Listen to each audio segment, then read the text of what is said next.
Hi guys, Coach Joe Micela, Performance One Advanced Sports Training, 2012 Olympic team coach. Today we're going to go over hook grip. What is it? Why do Olympic weightlifters do it? Is it important?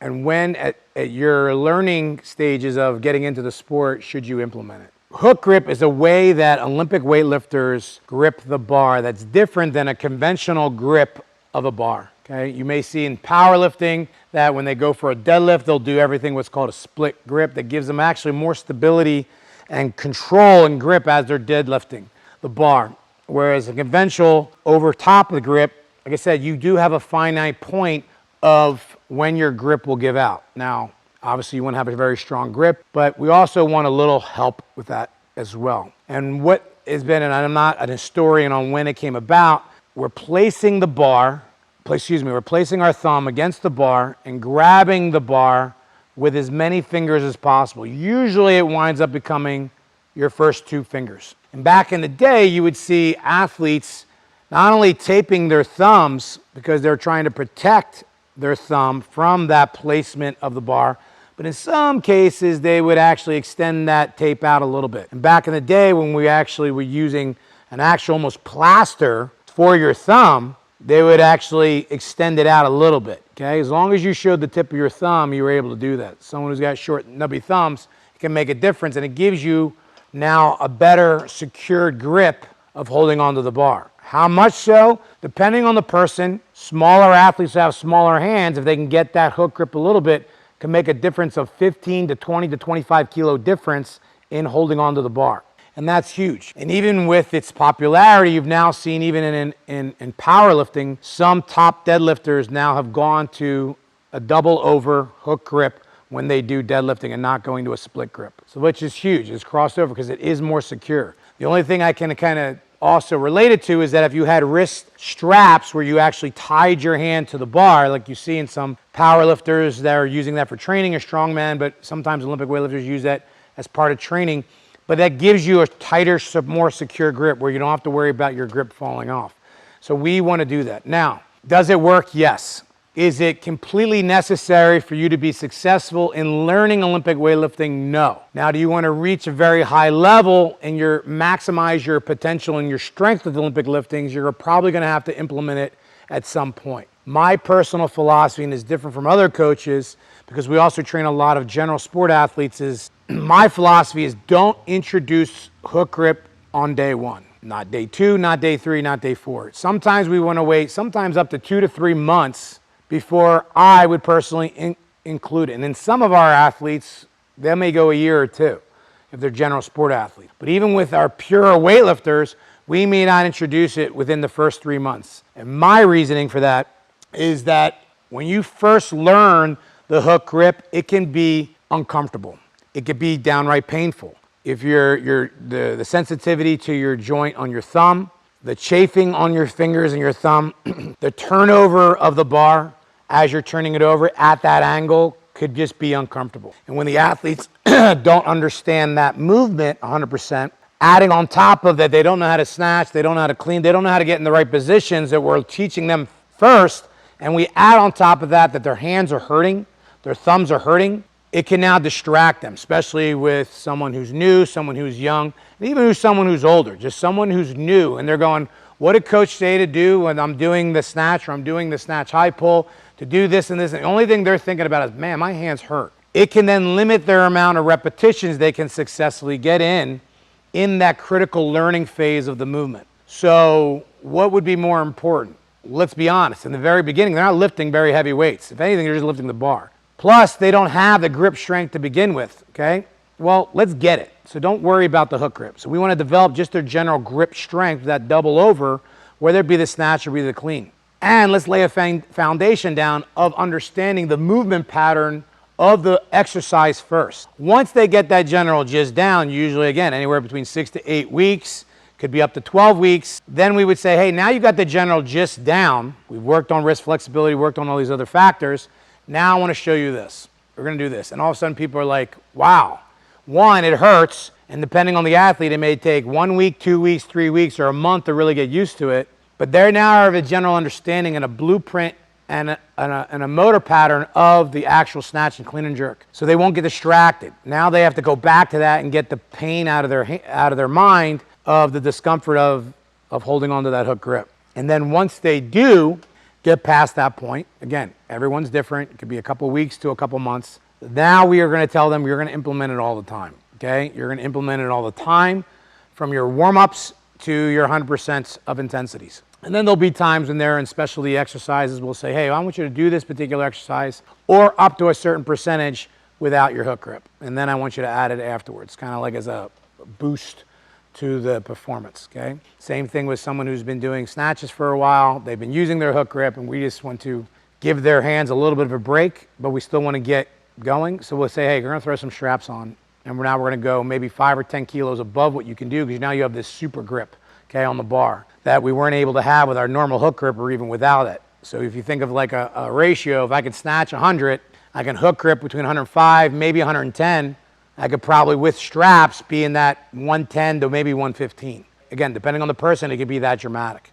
Whereas 100 kilos is with no hook, palms down. 105, maybe up to 110, somewhere in that range, 105, 108, or somewhere around there, with the hook grip, okay, adding that extra support, and then adding straps, not straps and hook grip, but just straps, they have even more of that extra benefit, especially if someone's smaller, who already has a problem, especially in the snatch, your hands are already out far, and you may already just don't have that big enough hands. So another reason why women's bars are smaller than the guys' bars. A small 48, 49 kilo girl or 45 kilo girl trying to do a snatch with a 20 kilo bar, she may not even be able to get her fingers, you know, even to touch.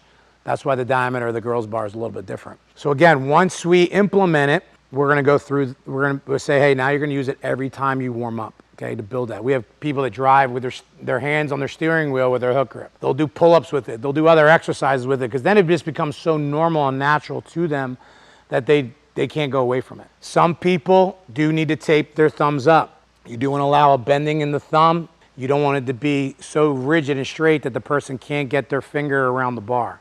So usually when you're taping your thumb, you're going to tape it with the crease of your thumb naturally, okay? Some people like tape, some like more stiffer athletic tape. Some people like more flexible tape that allows for that bending. You're just using it more for like a pad. You're not using it necessarily for extra support. It's more so that your finger doesn't get, like I said, you know, too chafed at that point, and then right at in the insert of your hand. And then again, giving you that best friction to hold on to it with your fingers, primarily your index and your middle finger when you're doing that movement. So again, and that's preference. Again, there's been Olympians and world record holders that never never taped their thumbs, and then you have a lot of athletes that do it, okay? It's really up to preference. You can't, like I said, put any hard plaster on there anymore. You can't like literally put a cast on your thumb. They didn't grab it, or it'd be like a bar that's already out, you know, and you're grabbing onto it. They will say something about that. So your thumb has to be exposed. It can be just off that. Back in the day too, you could always tell a weightlifter too, because some of the guys would grow their fingernails longer.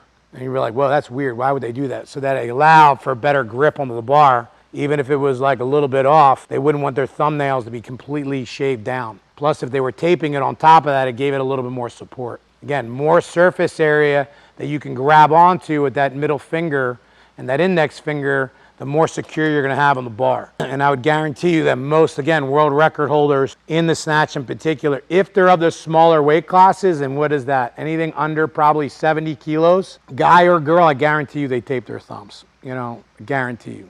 So again, when to do it, when to start it, for me, I would wait, okay? Some coaches are like, hey, day one, let's just get it out of the way. And I'm like, again, I see their point, but I've also never had an athlete in my personal gym miss a lift because their grip was a factor.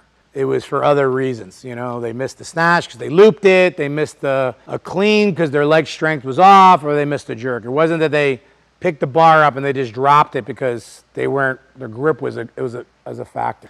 We do so much volume with non-hook and hook, and with the movements and with other exercises like pull-ups, rows, different things like that, that their grip is usually never an issue. The argument that you need that right off the bat is kind of bullshit. You don't need that.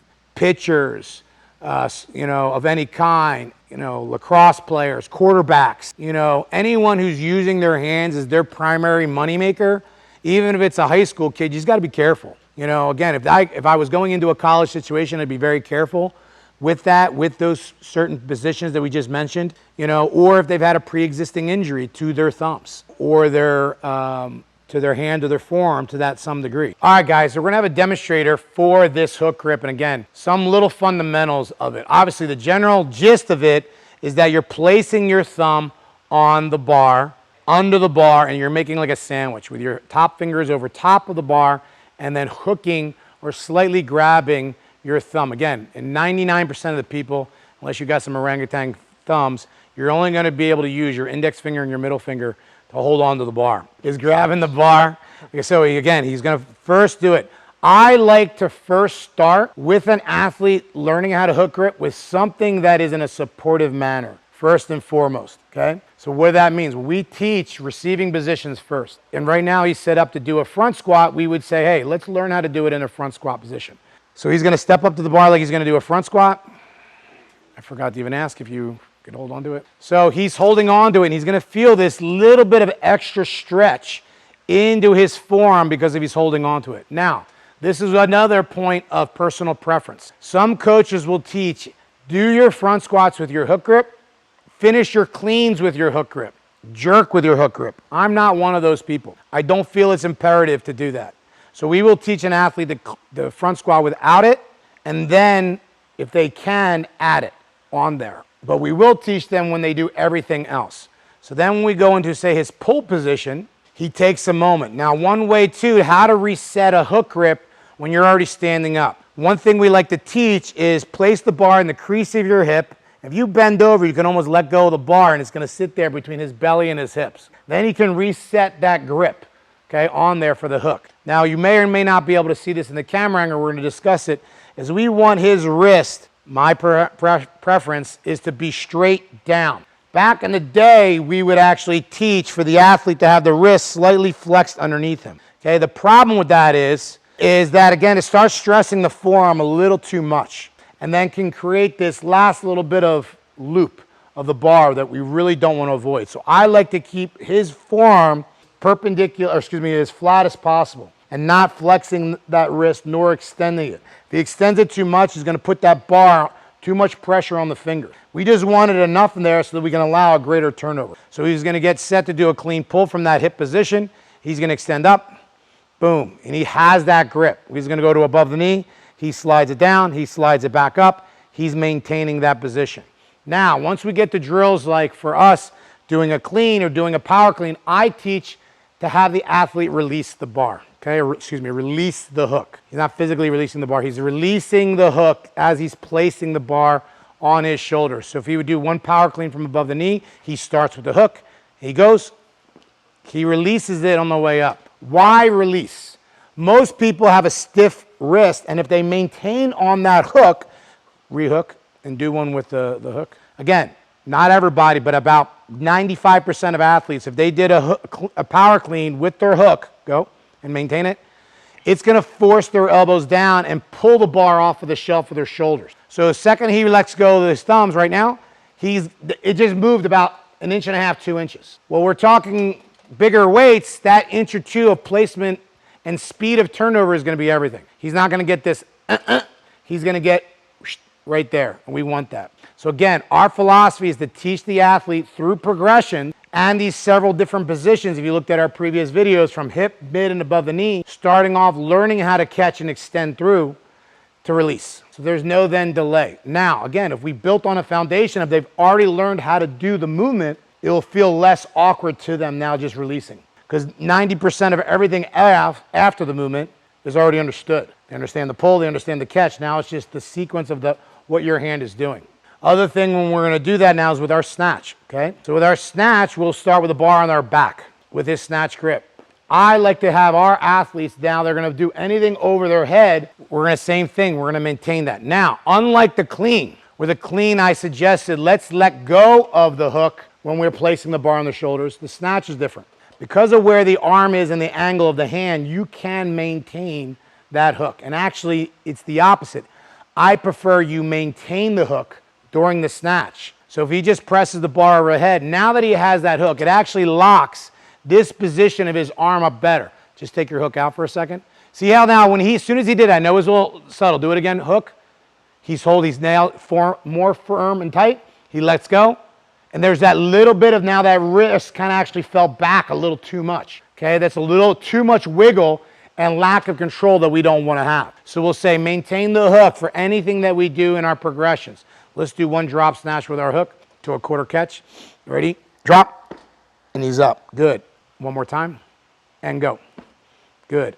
And down. Then he brings it back in front of us. Like the clean, we don't want to teach an excessive flexion of the forearm. Okay, we want to teach it to be more of that neutral position. Again, it's going to lock up that shoulder and that forearm angle a little bit better. So he's going to extend up to his toes.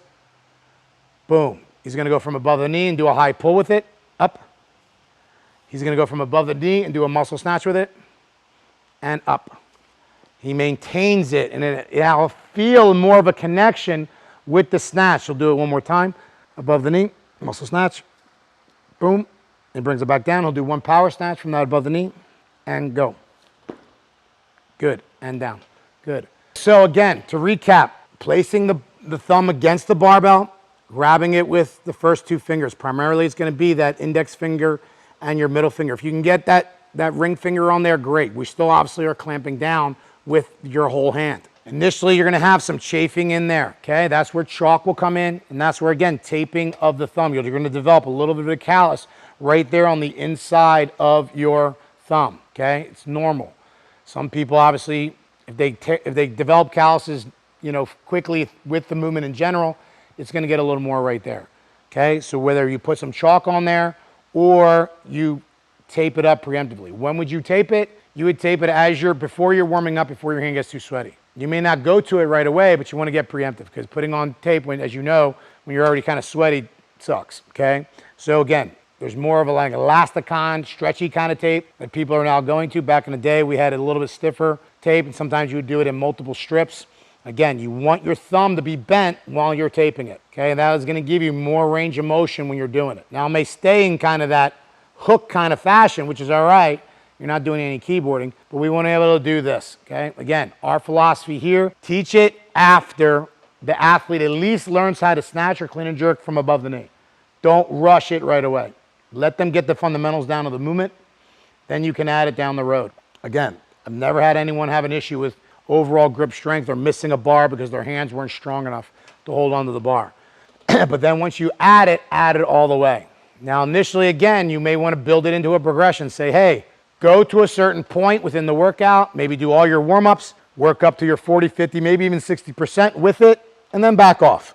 Next workout, you do the same thing, and then gradually get to the point where the entire workout you're using it. Again, another way to stage it in progression, especially if you have someone who's like a recreational weightlifter, they're coming in once or twice a week, it's going to kick the shit out of them. Like, you don't want to do it like full blow.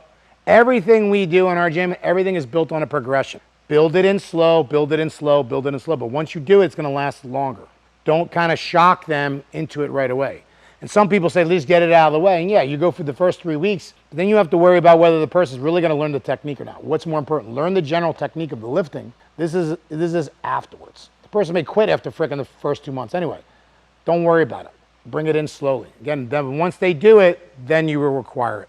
Then you make it mandatory that they're using it, especially with percentages that are above 80 to 85%. They're going to want to do it because they're going to know they're more successful. And especially if they reach a certain point, say they got to 100 kilo snatch without it, and then you introduce it to them, now it's like, again, you're giving them this like turbocharger. Now they're going, wow, I feel like I have more control of the bar. Now I feel like I can go for that 105 or that 110. It's this secret weapon, and that can obviously last you only so long, but it's a bonus to that. It's about 75% of our viewers are not subscribed to our channel. Please, if you can subscribe to our channel, like and leave us some comments. We really appreciate it. Again, we're trying to boost up this channel. When we see from you, we see that where you're from, but also that you're liking and you're supporting the channel. We can provide better quality videos to you. Thank you. All right, guys, Coach Joe Micela. If you ever just put together a compilation blooper video, me introducing, I'm going to be very pissed off.